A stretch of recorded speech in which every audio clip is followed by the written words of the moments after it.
Gracias a todos por vuestra asistencia a esta cuarta jornada ya de esta semana Tech Week, donde hablaremos de salud inteligente y que esperamos que os resulte muy interesante. Hoy vamos a hablar un poquito de retos y tendencias del sector y de cómo desde Ita Innova queremos aproximarnos a estos retos, ¿no? Para ayudar a las empresas y a las organizaciones a poder resolverlos de la mano de la innovación tecnológica. Pero antes de daros más detalles de la agenda, os paso con la directora del Instituto Tecnológico de Aragón, con Esther Borao, para que ella os dé la bienvenida. Cuando quieras, Esther. Hola, buenas. Gracias, Clara. Si me pones la presentación, por favor. Un segundito. Vale. Bueno, nada, buenos días a todos y a todas. Bienvenidos a la Tech Week que estamos haciendo durante esta semana. Hoy pues nos toca salud inteligente. ¿Estás viendo, Esther? No. No. A ver.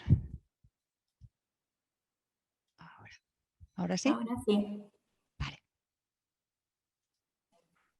Nada, y eso, que muchas gracias a todos por asistir, que al final, bueno, pues sabemos lo importante que es el tiempo y lo valioso que es para todos. Entonces, pues bueno, muchas gracias, pero al final no, pues veíamos importante que contaros nuestra posición en cada uno de los ámbitos y que pudierais pues vosotros terminar de aportar, ya sea pues al final de la jornada, si queréis comentar a través de una encuesta que os enviaremos o pues en cualquier otro momento, ¿no?, abiertos.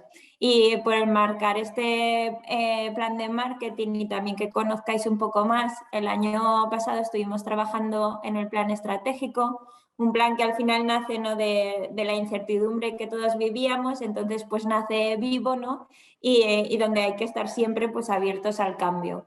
Y en cada pilar y cada palanca pues están siempre presentes nuestra misión, ¿no?, que al final es pues la de acompañaros en la innovación tecnológica y ayudaros a construir ese futuro que imagináis para que seáis más competitivos. Y bueno, esa es siempre nuestra misión y nuestra visión. Si pasas, Clara, es la de impulsamos junto a empresas, organizaciones y personas el conocimiento y la innovación tecnológica para ayudar a crecer y para crear soluciones a los retos del mundo digital, verde y social que imaginamos, ¿no? Porque cada vez pues, hay más retos que son más globales y bueno, pues queremos estar aportando ahí desde nuestro conocimiento tecnológico, pero sobre todo pues que nos veáis como esos compañeros de viaje en los que os podáis apoyar, ¿no? Y pasas, por favor. Y al final, pues 260 personas en las que apoyaros, ¿no?, que pues con toda su energía unida a la vuestra y a vuestros retos, en colaboración, pues seamos capaces de generar un mayor impacto positivo en la sociedad. Y de ahí, pues ese lema, ¿no?, de Energy to Impact, utilizar al final toda nuestra energía, la actitud, la proactividad para poder generar ese impacto. Uno de los pilares más importantes del plan estratégico, ¿no?, al final es el de crear ese ecosistema, que al final pues va de todo esto, ¿no?, de unir fuerzas, de colaborar, de multiplicar. Y aquí es pues donde se enmarca este plan de marketing, que no se trata al final de solo las soluciones de Ita Innova, ¿no?, sino de que podamos crear y que sean nuestras soluciones. Porque nosotros al final pues impulsaremos, somos tractores, somos conectores de esa innovación y del conocimiento. Llegamos pues al final de una forma u otra a todos los agentes que hay en Aragón, ¿no?, a través de proyectos, servicios, consultoría, formación, programas de innovación para pymes o para emprendedores, ¿no?, también divulgación y despertar vocaciones. Pero al final conocemos también esas estrategias que hay en innovación. Si una empresa quiere hacer un proyecto, pues qué tipo de financiación es la mejor que le puede ayudar. Pero todo esto sin al final vuestro conocimiento, ¿no?, en vuestro sector, en vuestro ámbito, negocio, en los clientes, pues no podríamos llegar a generar todo ese impacto que queremos hacer, ¿no?, ese Energy to Impact que os comentaba. Y por ello, bueno, pues esta semana estamos presentando el plan de marketing, cada día presentamos uno de los ámbitos y queremos pues poderos escuchar. Por nuestro recorrido al final y nuestras tecnologías y nuestra posición, pues hemos definido estos 5 ámbitos que son pues salud, movilidad, agroindustria y energía. y hemos cambiado el plan de marketing que teníamos enfocado en los sectores a ámbitos, ¿no? Sin perder nunca el enfoque sectorial que siempre hemos tenido, porque ahora, bueno, pues los retos que se nos plantean son cada vez más globales y más complejos, ¿no? Los sectores ahora se interrelacionan, pero esta posición que tenemos y que somos multidisciplinares en tecnologías, pues pueden sernos al final de gran valor para las empresas. Así que nada, pues sin más os dejo ahora con Clara, que os contará, ¿no?, cómo va a ir la jornada. Muchas gracias por asistir, pues, y por aportar, y espero pues que sea interesante la jornada para todos. Muchísimas gracias. Muy bien, gracias, Esther. Bueno, pues como os comentaba al principio, vamos a hablar un poquito de los grandes retos y desafíos en el ámbito de la salud. Y cómo desde Itainova queremos y estamos enfrentando estos retos, ¿vale? Veremos que quizás la parte más bonita de la jornada, porque son casos prácticos que mis compañeros que aprovecho a presentar, que están por aquí, que son Rafael Del Hoyo, que es el responsable de la línea de inteligencia artificial, nos contará sobre todo casos relacionados con medicina personalizada y digitalización de la salud. Cristina Crespo, que ella trabaja en el área de materiales, también aquí en Itainova, y nos contará un proyecto Wasamask, que posiblemente alguno ya habréis oído, de reciclado de mascarillas. Y también Jesús Paniagua, él está en la parte de IoT y producto electrónico en el instituto, y también nos contará un proyecto que desarrollamos junto con la empresa Evers sobre un sistema de preservación de órganos, ¿vale? Todos muy interesantes. Y tras estas intervenciones tenemos un espacio pues para, después de contar todo lo que ya os hayamos contado, que nos deis vuestra opinión sobre si son estos retos realmente importantes, si creéis que la aproximación es adecuada o hay algo que echáis en falta, ¿no? O tenéis simplemente otra visión de cómo podríamos abordarlos. Todo lo que nos podáis decir seguro que nos puede servir. Y ya tras la jornada os enviaremos una encuesta en un par de días donde, pues oye, si a posteriori queréis comentaros cualquier cosa, pues estaremos encantados. Bien, a nivel de retos del sector, por hacer un poco de introducción, ¿no? El sector salud al final es uno de los sectores más importantes, ya que la salud es lo más importante que tenemos, y además es un sector que se ha visto reforzado pues, después de esta crisis que hemos tenido, ¿no? Se enfrenta a retos pues, como el envejecimiento de la población, el aumento de enfermedades crónicas, que demandan pues, nuevos productos y servicios de teleasistencia, de health, ¿no? De acercar al hospital al hogar. Se exige también una mayor, o es necesaria una mayor exigencia y una calidad mejor en los servicios sociosanitarios, y para todo esto, para todos estos grandes retos, es indispensable la digitalización, es indispensable la medicina personalizada y preventiva, y muchas otras cosas que veremos hoy, pues que ayuden a invertir mejor los recursos, ¿vale? En el marco europeo, que es donde hemos puesto un poco el foco para no perdernos, ¿no? Porque, como comento, hay muchísimos retos, aparecen un montón de políticas y de actuaciones que abordan todas estas estrategias, ¿no? Entonces, bueno, un poquito por resumir, el propio Green Deal no contiene acciones específicas orientadas a salud, pero sí que es cierto que después de la pandemia se realizó una adaptación completa del programa de trabajo de la Comisión, ajustándolo y reenfocando prioridades debido a la crisis del COVID, ¿no? Y al final la salud es el hilo conductor de este Green Deal. Hay otras estrategias, como por ejemplo configurar el futuro digital de Europa, que habla de digitalizar las empresas de distintos ámbitos de actuación y crear un espacio europeo de datos. En concreto habla de salud, ¿vale? Habla de muchas más cosas, pero de salud también, que impulse la investigación, el diagnóstico y el tratamiento específico. Está hablando de medicina personalizada. También habla de inteligencia artificial y de otras cosas como el despliegue de banda ancha ultra rápida para los propios hospitales, ¿no? Que al final va a ser necesaria. Ampliar la capacidad de supercomputación para poder desarrollar todas estas soluciones innovadoras, pues requiere del acceso a datos de alta calidad y de toda esta supercomputación, ¿vale? Por supuesto, de protección de datos, etcétera, etcétera. Hay una estrategia específica europea de datos que también habla del sector sanitario y que lo que quiere es promover un mejor intercambio de acceso de todos los datos, tanto a nivel de datos tipo historias clínicas, datos genómicos, datos de registros de pacientes, importantes, no solo para la asistencia sanitaria, sino también para la investigación sanitaria, ¿vale? Esto es crítico. Si no integramos los datos es muy complicado que podamos avanzar. También una estrategia de inteligencia artificial, ¿no? Que es más una regulación para poder abordar los riesgos que estos sistemas de inteligencia artificial pueden tener y que de alguna forma se garantice que sea sostenible, segura, inclusiva, fiable, etc. Existen otras políticas como por ejemplo la de afrontar juntos las crisis sanitarias, pues donde se habla de poder organizarnos mejor colectivamente, responder colectivamente a otras crisis sanitarias transfronterizas que pueda haber, ¿no? Después de todo lo que hemos aprendido con el COVID. Y esto pasa por detectar de forma temprana las amenazas mediante sistemas de vigilancia y seguimiento posterior. Se habla del concepto One Health, que es un concepto amplio que pretende promover la defensa y mejora de la salud desde todas las perspectivas, desde todas las especies, humana, animal y plantas, ¿no? A través de una mayor colaboración entre todos estos profesionales, ¿no? Y al final esto es lo mismo, control y vigilancia eficaz de las infecciones y desarrollo de soluciones informáticas para poder diagnosticar todas estas infecciones en humanos y en animales, ¿vale? Se habla de medicina preventiva, todo esto son programas concretos, donde ya se está viendo que los medicamentos comunes no son eficaces para tratar a un gran número de pacientes.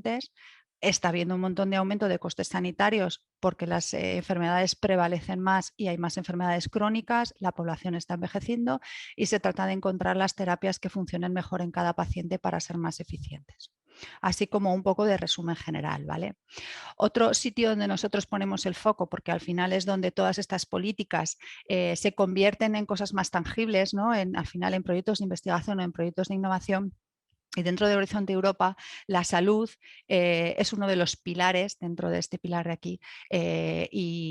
Bueno, la verdad que tiene un montón de distintos enfoques, ¿no? Pero se habla de enfoques de medicina personalizada, de enfoques diagnósticos y terapéuticos innovadores, de soluciones innovadoras para aportar modernización a los sistemas de atención sanitaria. Se habla de robótica, se habla de inteligencia artificial, de ómica y de todos esos procedimientos basados en datos como pueden ser los ómicos y soluciones digitales, por ejemplo, para procesar grandes cantidades de datos para una mejor detección, diagnóstico y vigilancia de las enfermedades, ¿vale? Con esto ha sido con lo que hemos estado trabajando, ¿vale?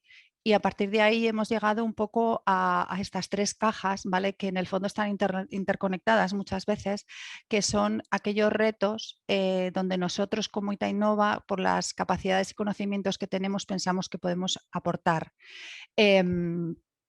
Entonces, para hablar del primer reto, le he pedido a Rafa que lo lidere él, puesto que aquí hay muchos proyectos de inteligencia artificial que él conoce con mucho mejor detalle que yo y creo que nos puedes contar mejor. ¿Vale, Rafa? Sí, gracias, Te doy la Clara. palabra. Pues claro, es decir, ¿cómo afrontamos este reto? Lo ha contado muy bien Clara. Estamos, yo no sé cuántas veces ha mencionado la palabra dato. Es decir, estamos en una revolución, no solamente en el sector de la salud, estamos en todos los sectores viendo que la digitalización es un elemento clave como mejora. Y en el sector de la salud es clave que esas tecnologías, lo que denominamos tecnologías 4.0, la salud 4.0, va a cambiar la forma que tenemos de ver actualmente la medicina. Como está pasando en otros sectores, como puede ser el sector industrial, las telecomunicaciones o la banca. Entonces, la salud, uno de los pilares más importantes de la ciudadanía, no es ajeno a esta revolución. Estamos hablando de tecnologías como la realidad aumentada, la robótica, el blockchain, las impresoras 3D, la miniaturización de dispositivos, el Internet de las cosas, Internet en todo momento, vamos a estar hiperconectados, la capacidad de generar grandes cantidades de volúmenes de datos y procesarlos, la genética y sobre todo esa capacidad que tenemos ahora de poder procesar la información de forma rápida y barata a través de estos, el ordenador que tenemos actualmente en la mano, que es un móvil, es más potente que cualquier superordenador de hace 20 años. Entonces, y aquí yo voy a mencionar la parte que más me gusta, que es la parte de inteligencia artificial, y mis compañeros van a hablar de otras cosas, pero es que esta revolución está siendo, sobre todo, lo hemos dividido en 3 aspectos. Uno es el apoyo a las decisiones clínicas, es decir, al final esa personalización que estamos haciendo en la medicina, esa capacidad de procesar grandes cantidades de datos y de datos muy específicos, nos va a permitir la toma de decisiones clínicas de una forma distinta. Es decir, no estamos pensando que las máquinas van a tomar las decisiones, sino que vamos a contar que en toda la cadena de toma de decisiones en un proceso médico, desde la toma de una radiografía hasta el diagnóstico de un médico, va a estar apoyado por datos y va a estar apoyado por herramientas que van a permitir a cualquier elemento de esa cadena tomar decisiones de forma mucho más informadas. Y va a permitir hacer diagnósticos o va a permitir tener unos datos de sensores que antes no tenían, y por tanto vamos a poder hacer una medicina más personalizada, más específica para cada una de las personas que intervienen en este proceso. Porque al final lo que estamos construyendo son soluciones que se llaman data driver, es decir, ya no tomamos únicamente las decisiones en base a nuestra intuición, a nuestra experiencia, a los años de estudio, sino a los datos concretos de cada uno de los pacientes. Y eso va a hacer que la explotación de esos datos y la utilización de algoritmos, de técnicas de inteligencia artificial, nos va a permitir poder llegar a puntos antes que no teníamos esa información para tomar una decisión. Nos va a permitir extraer conocimiento de cosas que no teníamos antes y por tanto aprender nuevas cosas para poder tomar decisiones más objetivas. Y finalmente podemos llegar a esa tecnología al hogar, a la teleasistencia. Podemos hacer que tu casa sea un pequeño hospital en caso de necesitarlo, tener suficientes sensores para comunicar esa información al hospital y en tiempo real tener una videoconferencia que hace 2 años, si no hubiera pasado la pandemia, lo veríamos extraño, pero ahora lo vemos tan normal de tener que hacer una videoconferencia, que es tan normal. ¿Por qué no hacerla con el médico? ¿Por qué no hacerla con eso? ¿Por qué no tener suficientemente elementos para poder tener controlado cualquier anciano, cualquier persona que está con determinadas morbilidades? ¿Por qué no podemos añadir un elemento más, que es la teleasistencia, que es tener también asistentes virtuales que puedan guiar en caso de no tener un médico en ese momento? Se nos abre un mundo de medicina personalizada muy grande y nosotros desde el grupo de inteligencia artificial de IT Innova pues hemos ido explorando a través de diferentes proyectos los últimos 5 años pues este tipo de tecnologías. Si puedes pasar a la siguiente. Voy a poner ejemplos de cosas que estamos haciendo y cosas que creemos y cosas que vamos a hacer en un futuro cercano. Para empezar, hemos estado trabajando pues, sobre todo cuando un instituto como nosotros, que es un instituto tecnológico, está trabajando en medicina, estamos trabajando con médicos, estamos trabajando con personal con conocimiento en medicina. Por eso nuestra relación con el Instituto de Investigación Sanitaria de Aragón está siendo muy fructífera y muy buena. Es decir, nosotros, ellos tienen el problema, ellos tienen identificado las necesidades y nosotros ofrecemos la tecnología. Aquí hay 2 ejemplos en los que estamos trabajando, o que hemos trabajado más bien, que es el caso de identificación. Es decir, el gobierno de Aragón tiene que tomar decisiones basadas en el cribado del cáncer de colon. Es decir, hay un cribado para intentar hacer una previsión de futuros cánceres de colon. Entonces, el hecho de hacer ese cribado significa que ante unas ciertas condiciones de sangre en heces, pues cierto conjunto de ciudadanos van a hacerse una colonoscopia. De esa forma prevenimos ese cáncer de colon. Ese planteamiento que se hace a nivel general, pues define un punto de corte. Ese punto de corte es cuando mandamos a hacer una colonoscopia. Entonces, si analizamos los datos históricos de Aragón, podemos ver y podemos optimizar ese punto de corte para reducir el número de cánceres que hemos perdido por no haberlos identificado previamente. Entonces, lo que hemos estado trabajando es con el IS, trabajando con el Gobierno de Aragón, con la Dirección de Sanidad, intentando optimizar ese punto de corte. A través de los datos que tenemos de todas las pruebas que se han hecho, todos los cánceres que se han generado a través en Aragón de cáncer de colon, podemos detectar y podemos identificar cuál sería el punto más idóneo. Y sobre todo, claro, el hecho de que haya introducido el COVID-19 una variable más, podemos introducirla al sistema. El COVID-19 ha hecho que muchos procesos que estaban en marcha antes del COVID se hayan paralizado. Eso ha significado una modificación de los hábitos de consulta, muchos programas han tenido que parar y el cribado de cáncer de colon es un programa que se ha tenido. Entonces, a través de algoritmos, sobre todo de estadística y de algoritmos de aprendizaje automático, estamos intentando ver cuál sería lo más óptimo con los recursos que hay en el Gobierno de Aragón. Eso es tomar decisiones en base a datos y no tomar una decisión a nivel general que muchas veces no se puede hacer. No se puede hacer si no tienes esos datos, que por suerte los tenemos y lo único que hay que conseguir es explotarlos en el Gobierno de Aragón. Por otra parte, los datos, las radiografías, son otro punto. Es decir, la tecnología de inteligencia artificial nos permite ahora mismo detectar cáncer de pulmón. Detectar un montón de cánceres. Nosotros hemos estado trabajando en el cáncer de pulmón, pero hay un montón de cánceres que gracias a radiografías y TAC se pueden detectar.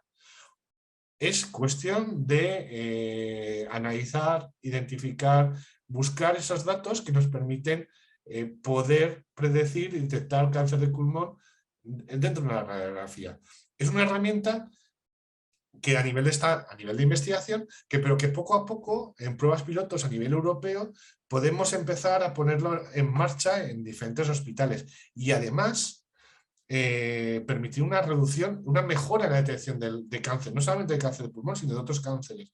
¿Por qué? Porque el análisis de las radiografías es una herramienta que ayuda a la toma de decisión del radiólogo. Es una herramienta que permite mejorar el proceso de análisis. La máquina te va a decir dónde lo detecta automáticamente. Y eso es un proceso que va a reducir ese tiempo. Es decir, el radiólogo, en vez de tardar 1 hora en revisar un TAC, va a tardar por 5 minutos. Eso no quita el proceso del radiólogo. El radiólogo, en caso de que no encuentre nada a la máquina, va a tener que seguir haciendo su proceso.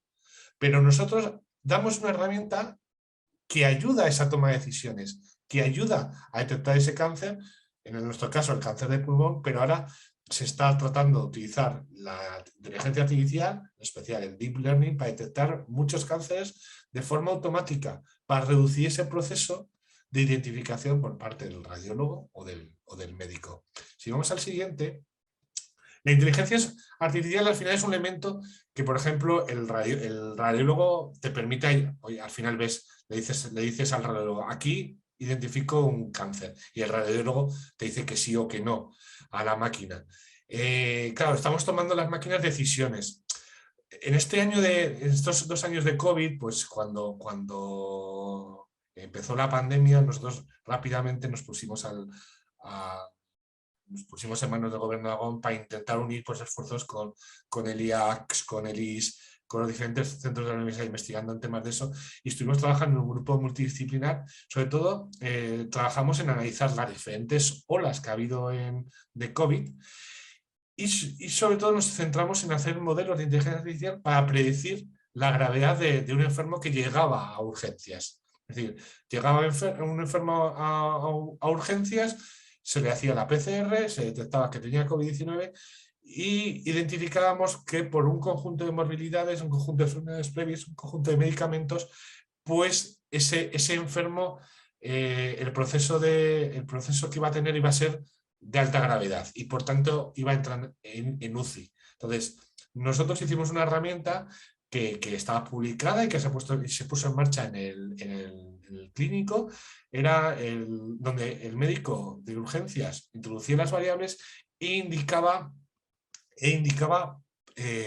si esa persona se iba a poner es un COVID leve o un COVID grave o muy grave.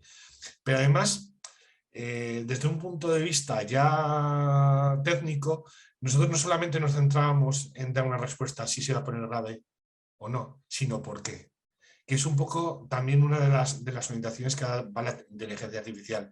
Entender los modelos por qué dicen algo. Intentar encontrar las causas. Hacer una inteligencia artificial transparente. Y eso es uno de los objetivos de nuestro grupo. Es decir, no solamente tenemos una herramienta que te va a ayudar a tomar una decisión, que te va a decir si tiene cáncer o no tiene cáncer, sino que te diga las causas. En ese gráfico, esa nubecita roja y azul, indicábamos qué causas, por qué creíamos que ese enfermo se iba a poner grave. ¿Por qué? Por un conjunto de enfermedades que habíamos detectado que eran más importantes, porque había unos indicadores, unos índices que eran demasiado elevados. Eso es el razonamiento que podemos trasladar a un médico, no solamente si se va a poner enfermo o no, sino por qué. Y eso es un poco el trabajo que estamos haciendo. Estamos trabajando también el tema de analizar esa relación entre supervivencia o enfermedad con las enfermedades previas que ha tenido el enfermo. ¿Cómo se ligan? ¿Con qué importancia tiene, por ejemplo, la diabetes? ¿Qué importancia tiene problemas respiratorios ante cualquier enfermedad? Pues es cuestión de, al generar el modelo, encontrar esas relaciones, encontrar esas relaciones que hacen que nuestro algoritmo prediga bien o mal. Claro, si no solamente vamos con las enfermedades previas o los medicamentos previos que haga del historial médico y vamos a un siguiente punto, que es como estamos trabajando actualmente, por ejemplo, en el caso de detección del cáncer gástrico, podemos trabajar a nivel de biomarcadores y podemos encontrar qué biomarcadores son los más importantes para detectar, por ejemplo, el cáncer gástrico. Más información, podemos llegar hasta nivel genético. Contra más información introduzcamos en la máquina, contra más información metamos a los algoritmos más relaciones van a encontrar. Y nuestro trabajo es encontrar esas relaciones y la causa de por qué están produciendo esas relaciones. Seguimos más en la parte de investigación. Estamos trabajando, por ejemplo, con la Asociación de Trasplantes Española para analizar la supervivencia de los trasplantes hepáticos. Y hemos empezado a trabajar este año con la Asociación de Nefrología Española para el desarrollo y la gestión de trasplantes de riñón. Ya no solamente generar modelos, sino cómo almacenar los datos, cómo guardar los datos correctamente y cómo debemos tener una base de datos común en España. Los datos es un elemento que cuidamos dentro del instituto y que es un elemento, pero no solamente los datos numéricos son una parte, los datos visuales son otra parte, como radiografías, tags. Estamos trabajando en un proyecto con la empresa Madix para extracción automática y estructuración de contenidos. Es decir, la historia médica no solamente son datos numéricos estructurados, hay mucho texto, hay mucha información textual que nosotros procesamos y somos capaces de poder identificar de ese texto, generar indicadores que permitan a otros modelos predecir cáncer de colon, otros tipos de cáncer. El texto es uno de los elementos en los que el grupo está trabajando y que vemos mucho potencial. Tenemos mucho texto se está escribiendo por parte de los médicos, muchos diagnósticos son consensuados. Entonces, ahí es el texto. Y finalmente, dos aspectos. Uno de los proyectos en los que llevamos tiempo trabajando, que es el analizar información de wearables. Creemos que en una salud personalizada el individuo va a ser el centro de los datos y el centro continuo de datos. Es decir, pensemos que ahora tenemos un reloj, pero es que pronto vamos a tener sensores en zapatillas, en camisetas, en pantalones, que nos van a medir el ritmo, el movimiento, cómo estamos haciendo. Conseguir convertir esos datos en tiempo real en valor a diagnosticar desde procesos degenerativos hasta infartos, nos va a permitir dar una personalización concreta. Estamos trabajando con Proactiva, con BitBrain, para poder eso, y estamos embarcados en un proyecto muy grande, uno de los mayores proyectos de investigación a nivel español de inteligencia artificial con el LIS, con Podactiva y con BeamBrain para poder hacer realidad que esa medicina personalizada. Y últimamente el siguiente reto, es decir, bueno, ¿qué pasa cuando no está la persona adecuada? Necesito respuesta rápida. Estamos los asistentes, con los chatbots, pueden ser una respuesta. Tuvimos que poner en marcha un chatbot para dar respuesta a la ciudadanía del COVID-19. Respondía a más de 50.000 mensajes por Telegram preguntando si podía o no podía salir, qué síntomas eran del COVID. Son herramientas que poco a poco van a estar en los hogares, que nos van a dar asistencia, que nos van a ayudar, tanto a través de chatbots, a través de avatares, a través de elementos que con inteligencia, con capacidad de entender el lenguaje humano, te van a dar respuesta en primera instancia a problemas generales.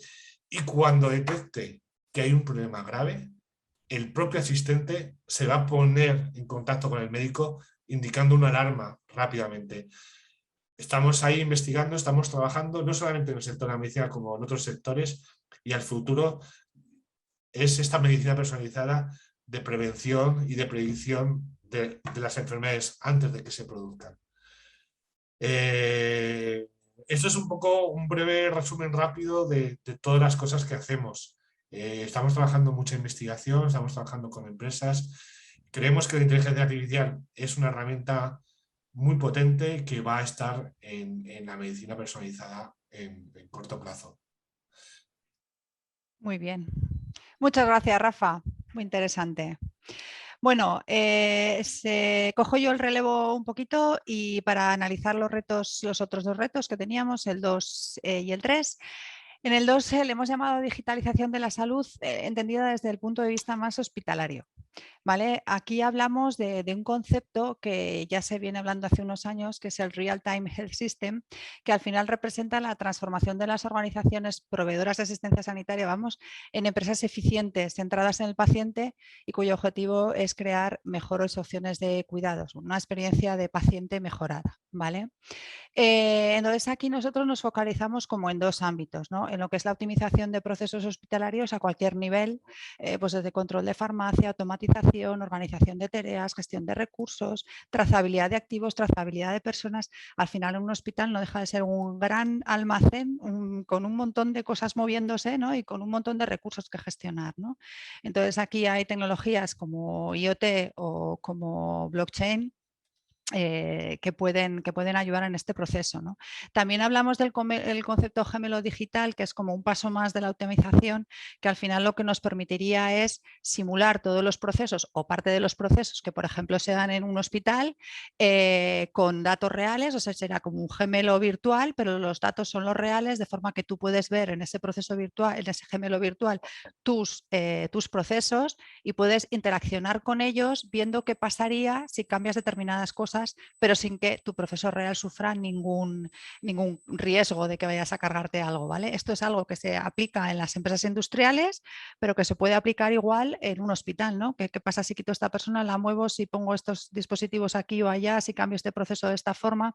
Y es algo que nos parece súper interesante, aunque es una capa, pues eso, primero hay que empezar optimizando y luego ya hacer ese gemelo digital, ¿vale?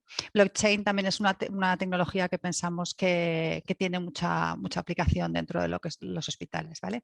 Y a nivel de robótica sí que hemos estado trabajando ya también en algún proyecto, pues todo lo que sea desarrollo de robots que puedan pues de alguna forma hacer tareas de limpieza, por ejemplo, como fue el proyecto que tuvimos, o de gestión de fármacos, de suministros, flujos de persona, pues al final si son capaces de mapear y reconocer el ambiente, reaccionar de manera inteligente para poder convivir con las personas que hay alrededor, pues pueden ahorrar mucho trabajo y facilitar los procesos, ¿vale?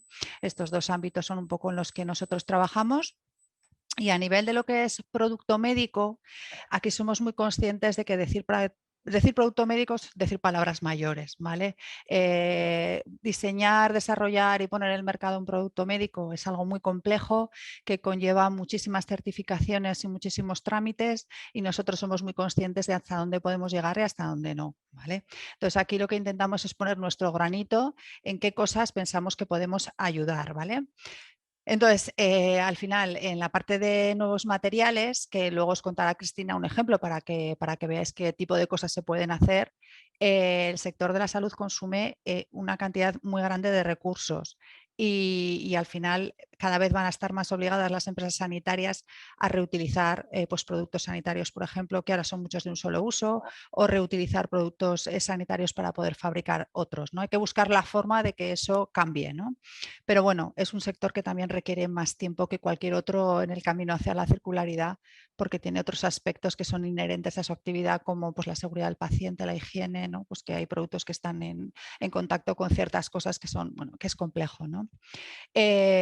Entonces, nosotros donde lo hemos planteado es pues, en el desarrollo de nuevos productos con nuevos materiales, materiales más sostenibles, podemos ayudar a seleccionarlos, podemos caracterizarlos, también podemos trabajar con materiales multifuncionales, ecosostenibles desde su propio diseño, que estén orientados a mejorar el comportamiento, a alargar la vida del producto o disminuir componentes porque integran varias funciones, ¿no? También trabajamos en introducir materiales reciclados en los flujos de producción. Aquí estoy pensando ya más en la parte de producto en empresas, ¿no? En fabricantes. Bueno, pues que sus flujos de producción puedan volver a introducir materiales reciclados, ¿no? Aprovechando los rechazos de producción o ese tipo de cosas, ¿vale? En lo que es el diseño, ya cuando una vez tienes tu material y desarrollo de productos, lo que os comentaba, ¿no? Pues quizá aquí siempre vamos de la mano de la empresa que tiene ese conocimiento o del socio clínico que es el capaz de decirnos qué funcionalidades tiene que tener ese producto, ¿vale? Nosotros muchas veces no vamos a ser capaces de saberlo, ¿vale? Y a partir de ahí podemos diseñar prototipos, ¿no? Pues bancos de ensayos, tenemos control de muchas tecnologías como sistemas robóticos móviles, sistemas de control, toda la parte de sensorización, de IoT, sistemas de percepción. Aquí luego también Jesús os contará un proyecto que podría englobarse aquí, que es el que os comentaba al principio de Evers, ¿no? Donde al final lo que hicimos fue un sistema de control para preservación de órganos. Y en la parte más de proceso, ya no tanto de producto, pues aquí trabajamos igual que podemos hacer en cualquier fábrica que fabrique cualquier tipo de producto, siempre teniendo en cuenta las diferencias entre un sector y otro, es en toda esa parte de optimización, ¿no? De previsión de la demanda, de optimización de inventarios, de planificación dinámica de la producción, etcétera, etcétera.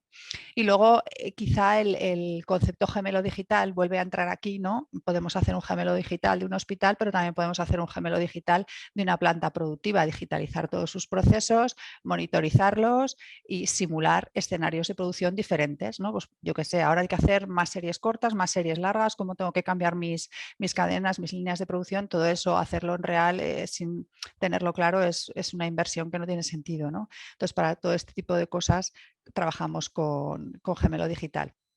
Y luego también al final todos los procesos industriales generan muchos datos y somos capaces, al igual que hacemos en muchos otros sectores, de poder, por ejemplo, monitorizar toda esa producción pues con un objetivo concreto como puede ser un mantenimiento predictivo o un anticiparme a un fallo de calidad pues con tecnologías como inteligencia artificial o como visión artificial, ¿no? Que muchas veces estamos desarrollando ya algún proyecto de este ámbito.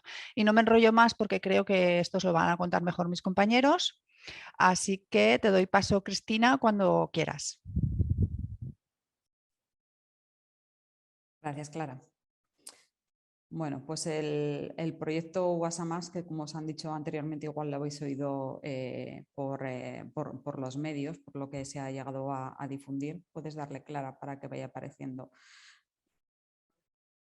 Vale. Surge ante la necesidad o ante el impacto que están teniendo las mascarillas que aparecieron en nuestras vidas en la época COVID y que, como todos habremos podido ver, pues bueno, están creando un impacto medioambiental muy grande por el hecho de que están contaminando todo nuestro medio ambiente y sobre todo por el hecho también de que se trata de un material plástico y que como tal puede llegar a tardar en descomponerse 400 años. El plástico en la época de la pandemia nos ha salvado muchas vidas, como todos bien sabemos, no solamente por la parte de las mascarillas, sino también pues, bueno, por todos estos medios de protección, todas mamparas de protección y los guantes que hemos tenido que empezar a usar en nuestro día a día. Entonces, este proyecto, puedes pasar a la siguiente, Clara.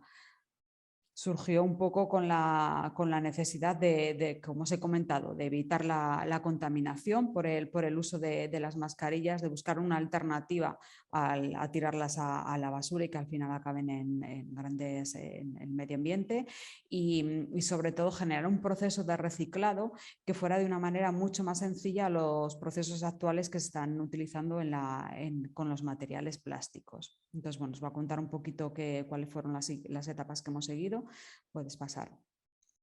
Lo primero que nos planteamos en su momento es, bueno, ¿de qué están hechas, de qué conforman las mascarillas? Nos centramos en las FFP2 porque son las que utilizamos aquí en los laboratorios porque vimos que eran las fáciles de recoger en nuestro entorno, ¿vale? Entonces, bueno, lo primero que hicimos fue coger una mascarilla, ver de qué estaban hechas, analizarlas con análisis químicos, con infrarrojos. En este caso, vimos que teníamos muchos tipos de mascarillas, que podíamos encontrar mascarillas que tenían 5 capas de las FFP2, pero que otras marcas de mascarillas, los que estaban presentando hasta 10 capas. Cada uno de estos circulitos que veis aquí son trocitos que hemos ido extrayendo de las capas de mascarillas. Pero a pesar de la diferencia en el número de capas, lo que había en común en todas ellas es el material. El material era polipropileno, polietileno y polietileno teraftalato. Para que os hagáis una idea, el polietileno teraftalato es el material del que están hechas las botellas de plástico en el que bebemos agua, el polietileno son nuestras bolsas de plástico y el propileno, muchos de los utensilios que tenemos en nuestro día a día de la cocina pueden estar hechos de polipropileno. Con lo cual, realmente vale, es una mascarilla, pero están hechos con materiales que tenemos a nuestro día a día alrededor. Puedes pasar, Clara, gracias. Con esta idea de decir, vale, son materiales que tenemos en nuestro alrededor y que normalmente se están reciclando, ¿por qué no utilizar el proceso del reciclado de plástico? Yo creo que le puedes dar...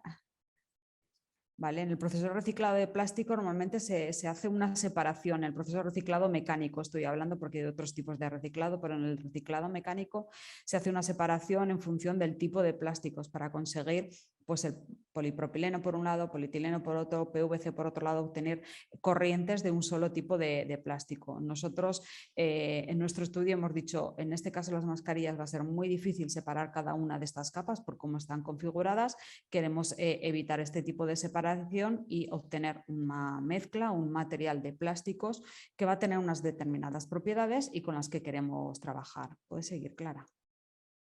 Entonces, como os decía, hemos quitado la etapa de separación y sigue.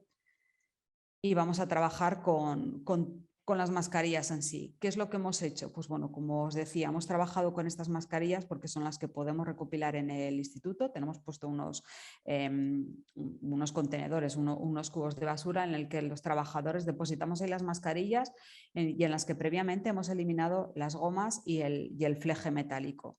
Estas mascarillas las desinfectamos en nuestros laboratorios con un sistema térmico, simplemente les aplicamos calor a una temperatura elevada, 165 grados, lo que nos permite, por un lado, desinfectarlas y por otro lado, como veis aquí en la fotografía, realmente estamos aplicando unas temperaturas que ya son bastante elevadas y que el plástico empieza a fundirse. Nos va a empezar a fundirse y de alguna forma fragilizarse y nos va a facilitar después el proceso de triturado. Porque para procesarlas a nivel de laboratorio, que es como hemos estado trabajando hasta el momento, necesitamos triturarlas y obtener piezas muy pequeñas, que como veis ahí, pues bueno, con unos molinos trituradores a nivel industrial planta piloto, esas mascarillas que están en esos trozos de plástico, porque ya no son mascarillas, las hemos metido en los molinos y hemos obtenido el material que podéis ver en la diapositiva, que es como una especie de fluffy, de polvo, como si fuera una especie de algodón. ¿Vale? Con este material es con el que nosotros hemos trabajado. ¿Puede seguir, Clara? ¿Qué es lo que hemos hecho? Bueno, pues el material plástico, supongo que muchos de vosotros ya lo sabéis, se procesa, tiene diversos tipos de procesado y uno de ellos es el procesado por extrusión e inyección, que es con el que nosotros trabajamos en el laboratorio.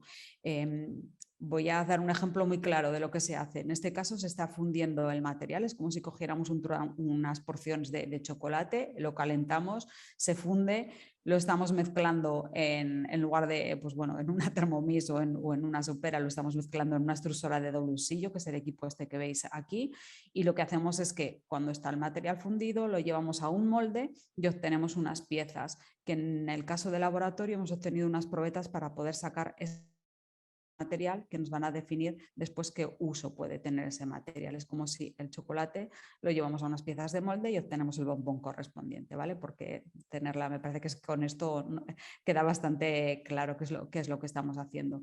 Entonces, en el laboratorio obtuvimos unas probetas, ¿sigue Clara? ¿Qué es lo que veis aquí? Son unas probetas que se llaman tipo alto, que nos van a permitir determinar las propiedades mecánicas del material. Cuando queremos saber un material para qué se puede utilizar, tenemos que tener determinadas unas características básicas, pues bueno, su composición, sus propiedades mecánicas, para ver si lo podemos utilizar en productos cuyos requerimientos son técnicos, como puede ser, por ejemplo, un freno de un coche, o se pueden utilizar, porque las propiedades son menores, en compuestos, en productos que no tienen esos requerimientos, como pueden ser pues, juguetitos pequeños de plástico, bandejas o macetas o cualquier otro producto de los que tenemos en nuestro día a día alrededor y que no requieren aguantar unas cargas mecánicas o unas condiciones de fricción o de cualquier otras propiedades mecánicas muy exigentes. Entonces, con estas probetas, que es lo que veis ahí, se obtuvieron las caracterizaciones y se definió el producto final. Yo creo que puede seguir, Clara. Son ejemplos, no voy a entrar a cortaros en detalle de cada una de las gráficas que vemos ahí, ¿vale? Pero simplemente pues con unas determinadas, la composición química, que verificamos que los tres materiales iniciales seguían ahí, con las otras hemos determinado las temperaturas a las que se puede trabajar y a las que se puede utilizar esa mezcla de materiales y, como os comentaba, las propiedades mecánicas, que serían las dos últimas gráficas que aparecen ahí en pantalla. ¿Sigue? Con esto, vale, hemos trabajado a nivel laboratorio, pero claro, tenemos que dar una respuesta de que a nivel laboratorio es relativamente fácil trabajar, pero que a nivel industrial también se va a poder trabajar. Hemos trabajado en colaboración con una empresa de Inglaterra y con la Universidad de Ulster, con Denroy es la empresa, en los que ellos tienen equipamientos más grandes y lo que han hecho es obtener el hilo o la garanza, que es con el material que se trabaja habitualmente en las empresas para producir las piezas de plástico. Hemos visto que a nivel de planta piloto y a nivel industrial se puede obtener esta garanza con la que después trabajar y obtener otros productos. Digamos que hemos validado la parte de laboratorio y la parte de escala piloto, y estamos trabajando ahora para la validación a nivel industrial de que este producto se puede utilizar para obtener, pues bueno, no a nivel de laboratorio, sino unas máquinas más grandes con otras prestaciones más grandes, que el material cumple los requisitos para poder trabajar a escala mucho más grande. ¿Clara? Sí, puedes pasar. Bueno, ya no, Ya Cris. está, sí, Sí. Esta era la última, pensaba que quedaba Eso la es. última. No. Exacto, es un ejemplo muy sencillo de cómo se pueden trabajar todos los materiales para estudiar, pues bueno, sobre su recircularidad y cómo introducirlos en la economía circular. Muchas gracias, Cristina. La verdad es que es muy interesante. Bueno, Jesús, te cedo la palabra para que nos cuentes Pronomon. Muy bien, buenos días a todos. Bueno, voy a contar un proyecto que tiene que ver con producto electrónico. Antes de empezar, en el caso concreto, por decir que el tema del producto electrónico y lo que todo es IoT, el Internet de las cosas, pues es una de las tecnologías que en este momento pues tiene una mayor repercusión en el mundo en general y en la parte de la salud. Todo lo que es capturar datos para que luego todos los compañeros de inteligencia artificial, todo lo que ha estado contando Rafa, pues puedan sacar de esos datos unas conclusiones y unas acciones inteligentes, pues necesitan al principio el capturar ese dato del mundo físico, del mundo real.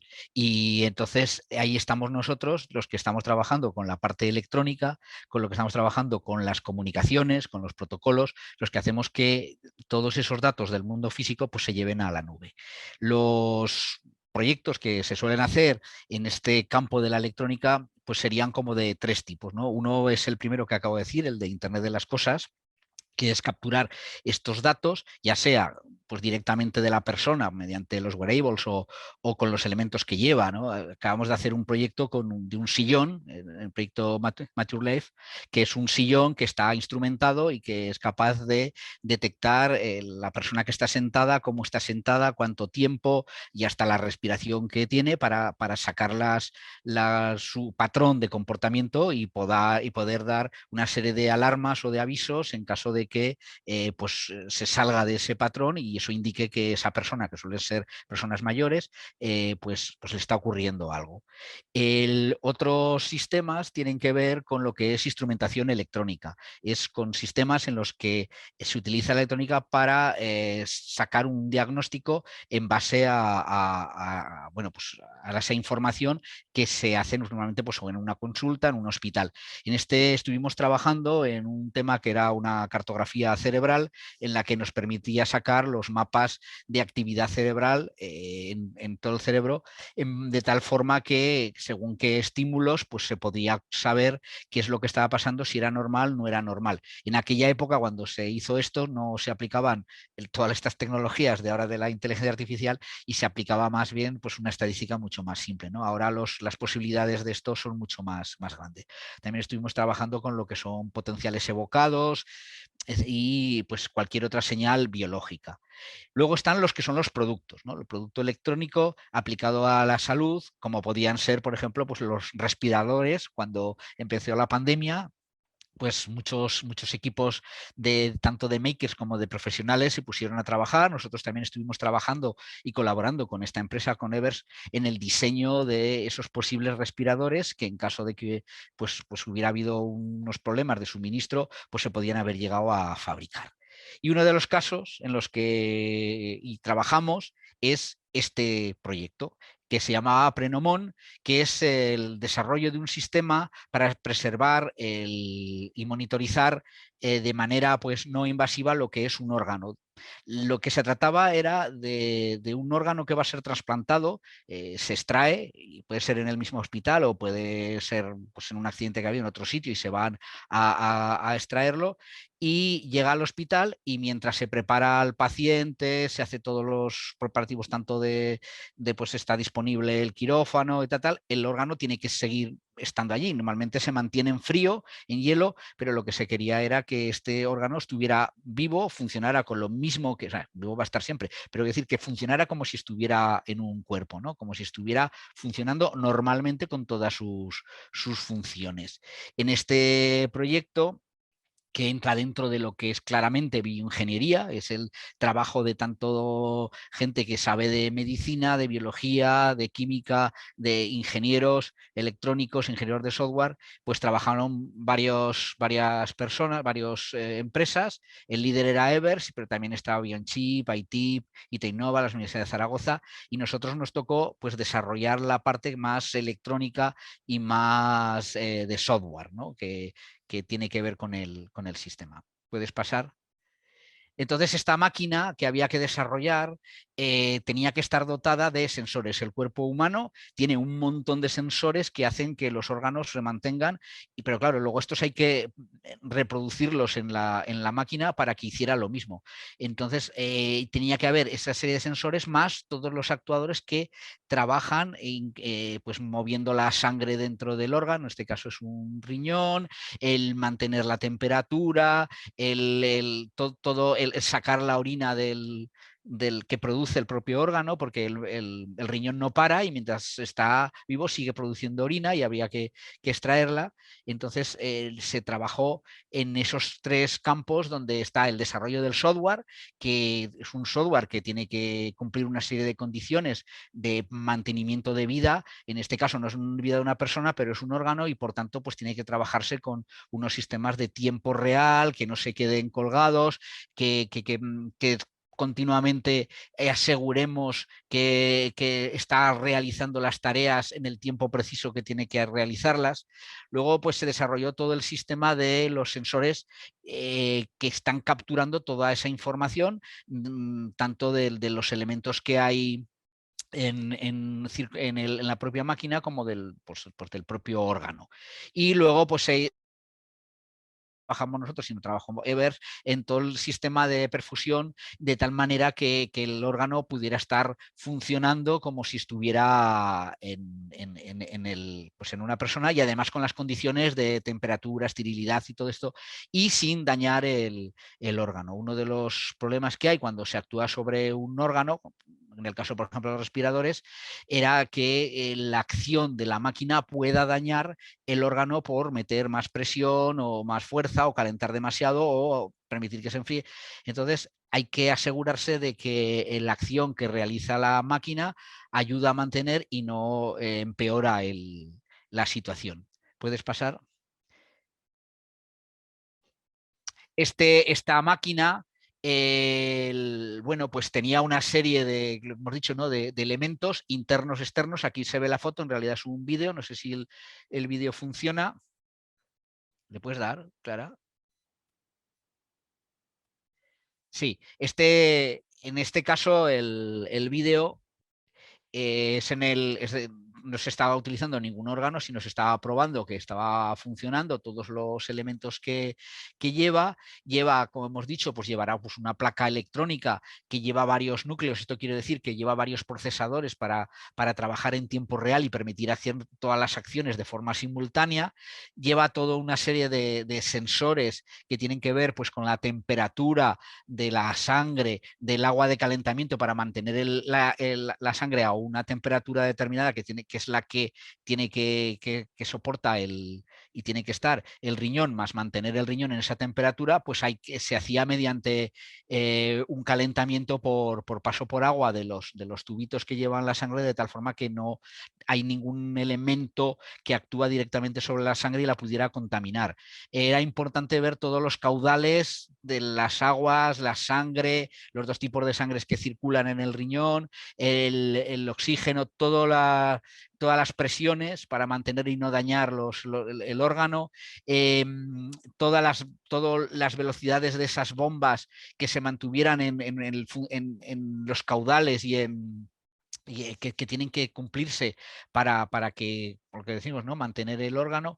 Luego estaba pues todo lo que detectaba el nivel de orina, y luego había otros para ver que estaba funcionando y que el órgano estaba bien, ¿no?, como el nivel de macroquito, la hemoglobina, la saturación en sangre, la glucosa. Todo este tipo de cosas se estaba viendo de que la sangre que pasaba por el riñón pues salía correctamente y por tanto estaba funcionando.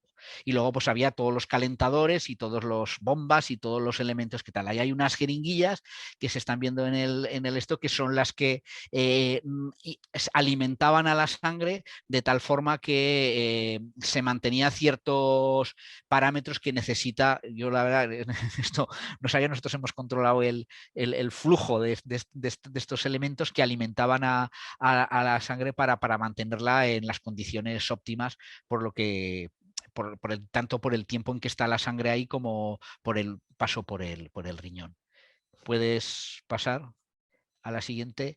Aquí lo que se ve ya es con las pruebas que se hacían con un órgano real, se utilizaban órganos de cerdo que se traían de veterinaria para el ver el funcionamiento correcto del sistema. Este es un prototipo en el que se va viendo cómo va capturando todos los parámetros y todos los elementos que intervienen en el sistema, y se hace que el órgano se mantenga durante un tiempo mucho más grande que lo que sería mediante simplemente con hielo, hasta que llega el momento de lo que pueda ser insertado en un cuerpo para un trasplante.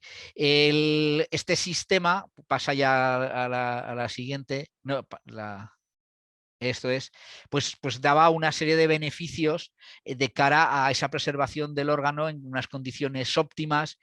Al mismo tiempo, como se monitorizan los parámetros, se sabe cómo está, qué calidad el órgano, y por tanto no estará en las condiciones óptimas para lo que es el trasplante, y en caso de que no estuviera, pues se sabría, ¿no? Y evitaría rechazos. Posibilidad de extensión a otros órganos. Toda esta tecnología que se ha desarrollado estaba prevista también utilizarla en hígado, y que es uno de los trasplantes que más se hace. Y bueno, pues las condiciones serían muy parecidas, es decir, la electrónica y tal sería muy similar, pero con las condiciones del hígado.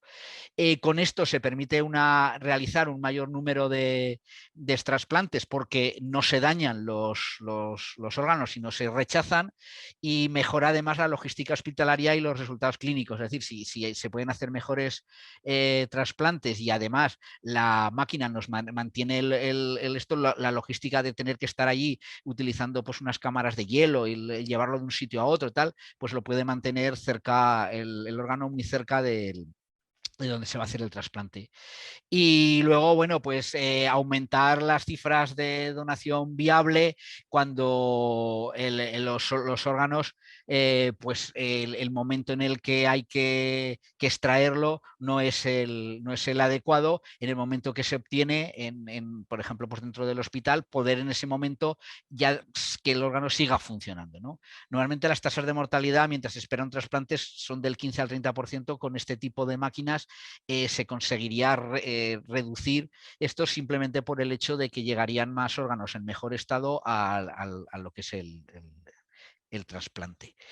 Y bueno, con esto es un ejemplo de lo que se desarrolla en ELITA, que nuestra labor es realizar las máquinas, realizar la parte que no tiene que ver tanto con la biología, porque la parte biológica y médica pues ya pertenece a otros equipos que saben más y son los que nos dan todas esas condiciones para poder que la máquina funcione de forma óptima. Todos estos sistemas unidos a toda la parte de inteligencia artificial, de machine learning y tal, hace que estas máquinas, su funcionamiento sea mucho más óptimo que el que pudiera ser simplemente con poner un programa fijo y como puede ser una máquina de producción en una industria, sino que la máquina se vaya adaptando a las condiciones que ocurren con la captura de los datos del sensor. Y además toda la información que se puede extraer de tanto el proceso de mantenimiento de vida como todo lo que tiene que ver con el trasplante y toda la logística y todo eso, obtener todos esos datos pueden llevar a una mejora en la salud y los resultados clínicos finales.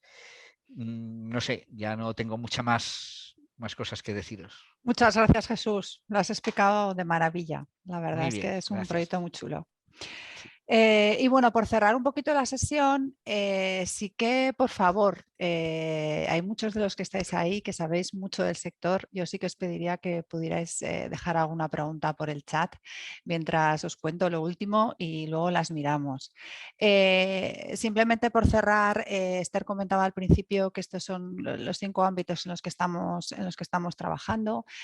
Todos tienen en común que al final nuestro objetivo, nuestra visión es tener un mundo más verde, más digital y más social, y de todo eso hemos hablado hoy. Hemos hablado de verde, hemos hablado de circularidad y de gestión eficiente de los recursos, hemos hablado de digitalizar los hospitales, de digitalizar las fábricas y hemos hablado de social. Pues aquí más que nunca desde el punto de vista del paciente, ¿no? El poner en el centro a los pacientes e intentar ofrecerles una experiencia mejorada.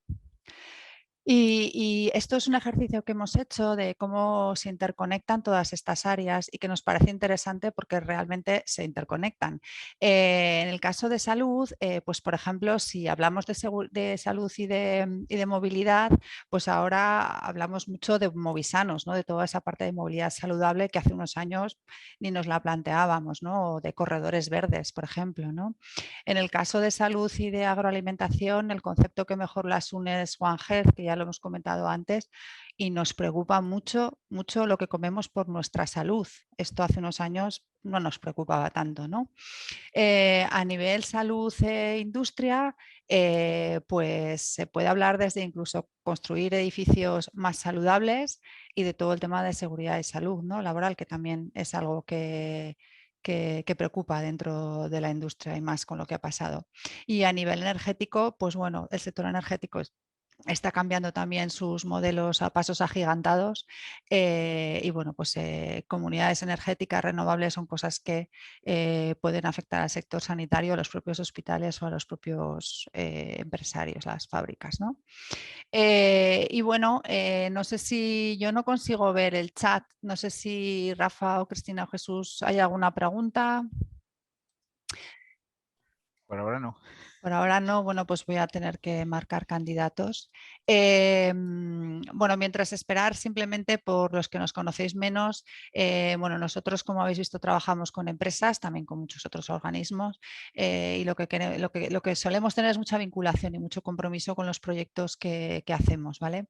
Siempre trabajamos desde una necesidad, nos gusta que las empresas detecten una necesidad, ayudarles a resolverla, pues con nuestro conocimiento sectorial, que en algunos sectores es más profundo y en otros estamos aprendiendo, con nuestro conocimiento tecnológico y construir esa solución tecnológica, ¿vale?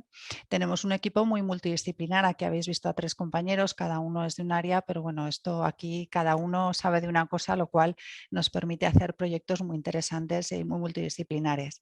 Y luego, bueno, pues a nivel de financiación, todo al final necesita financiación para hacerse y si hay un proyecto, una necesidad, un proyecto, seguro que somos capaces de ayudar a las empresas a identificar esa posibilidad de financiación. Y yo hasta aquí. ¿Tenemos alguna preguntilla o no? ¿No? Yo voy a nominar, aunque no sé si están, he visto que se han conectado. ¿Había alguien del IES por allí? ¿Hay alguien del IES? ¿No? ¿O se ha ido antes o no quiere hacerse ver? Bueno, por tener vuestra opinión también como la parte más clínica, ¿no? Esa que, como comentaba Jesús, nosotros no tenemos y saber un poco cómo veías esto. Y si no, Ara Health, que también he visto que te has conectado. Carlos, ¿estás por ahí? Nos han abandonado todos por el camino. No nos escucha nadie. Bueno, pues nada, no ha habido suerte. Como os hemos dicho, mandaremos una encuesta. Nos dicen, Clara, Sí. dicen que los asistentes no pueden hablar. ¡Ah, que no pueden hablar! ¿Me lo dices de verdad? Sí, sí, eso es lo que están diciendo. No, no podemos, dicen. Pues que pongan la pregunta por el chat y se la contestamos o que pongan algo. A ver, es que yo no sé si tengo el chat. No tengo el chat. No tienes el chat abajo, lo tendrías que tener, ¿no? No, es que como estoy compartiendo, pero bueno, voy a dejar de compartir. Sí. A ver si tengo el chat en algún lado. A ver, aquí veo, la trabajo en salud pública y estoy muy de acuerdo en relación a alimentación con salud. Pues sí, es cierto, es algo que no... Me parece que no podemos intervenir, gracias a la presentación. Bueno, sí, el tema de alimentación y salud es algo que nosotros también hemos detectado, es súper importante. De hecho, estamos trabajando también mucho en agroalimentación, en temas como reducción de fitosanitarios, un poco desde el propio campo, ¿no? Intentando que la comida, el alimento, esté bien cuidado desde el inicio, ¿no? Y eso es algo que preocupa mucho al consumidor. Me ha parecido muy interesante conocer casos de tecnologías transversales que pueden... Pues muchas gracias. Yo creo que aquí, en el momento que se detecta una necesidad, lo que decíamos, yo creo que tenemos muchas veces la capacidad de tener una solución y si no la podemos ofrecer nosotros solos, seguro que contamos pues eso, con el IS o con cualquier empresa que nos pueda ayudar a sacarla adelante. Y bueno, si no hay mucho más, ya nos queremos quitar más tiempo, que nos hemos pasado un nuevo mensaje. Muchas gracias, muy interesante. Pues oye, muchísimas gracias a todos y eso, os llegará la encuesta y todo lo que queráis volcar allí. Y si no, pues ya tenéis nuestros nombres, podéis llamarnos y contarnos lo que queráis. Muchas gracias a todos. Muchas gracias. Hasta luego.